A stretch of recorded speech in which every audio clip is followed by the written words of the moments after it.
Ito yung bigay ni Tito Roxanne sa akin na sinuot kanina. Last year niya to binigay sa akin. Kung di ako nagkakamali, bumili siya sa ukay-ukay. Para gagamitin niya ata. Pag nag-sworn statement siya ata. Puro ata yung not sure. Sa Canada. Kasi nga, anyway, yung anak niya nauna na at nandun na rin naman sila. O, habang nagpapatuyo, naiinip ka.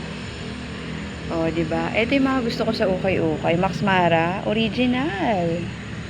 O, diba? Mga hindi pa sinusuot. Oo, Diyos ko. Hindi ko kailangan ng kung sino-sino mang mamahaling fashion consultant. Yan ang advantage kay Madam UK. Oo. Tsaka wala kang kapareha kapag sa ukay-ukay. Huwag ka lang maarte. Diba? Maarte ka tapos mahirap ka naman. Dapat balanse. Diba? Tsaka ito yung mga advocacy shirt. Yan ang mga gusto ko. Mga advocacy shirt. Habang nagpapatuyo ako, diba, yung mga ganto-ganto lang pag nilapatan ko na to, Diyos ko. Yes. Hindi pa na mga nasusuot.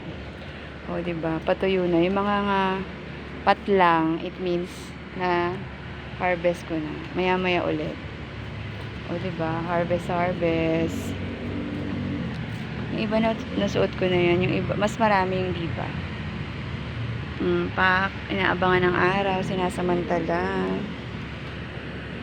Vlog, para hindi mainip.